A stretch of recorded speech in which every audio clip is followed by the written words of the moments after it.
NATO, the North Atlantic Treaty Organization, was a group of countries that agreed to defend each other if one of them was attacked.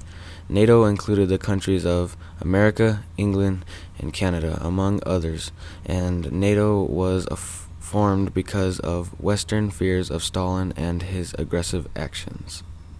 In response to NATO, Russia, Germany, Poland, and others formed the Warsaw Pact. The idea was to have an answer to the West in case war broke out.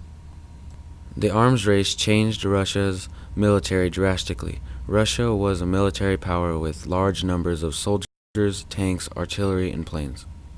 The escalation of the conventional weapons arms race between the United States and Russia led to the race to have the first nuclear weapons.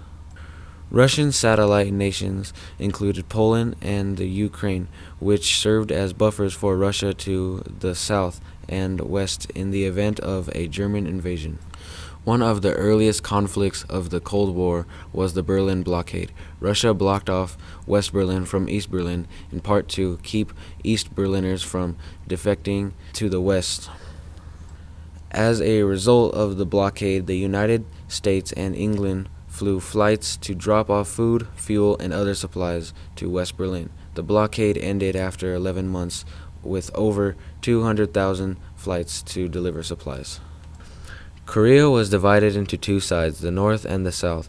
The North was under the influence of Russia and her allies, while the South was influenced by the United States. However, Russia wanted to be involved with the war without sending in Russian troops. However, Russia did send advisors and supported North Korea with money also.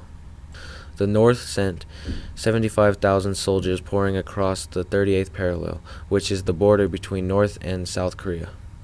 In response, President Truman sent in American troops to push back the North Koreans. Eventually, China came to North Korea's aid by sending in troops. After 3 frustrating years, Truman took U.S. soldiers out of Korea. He didn't want to start a war against China, which would have escalated into war with Russia being involved.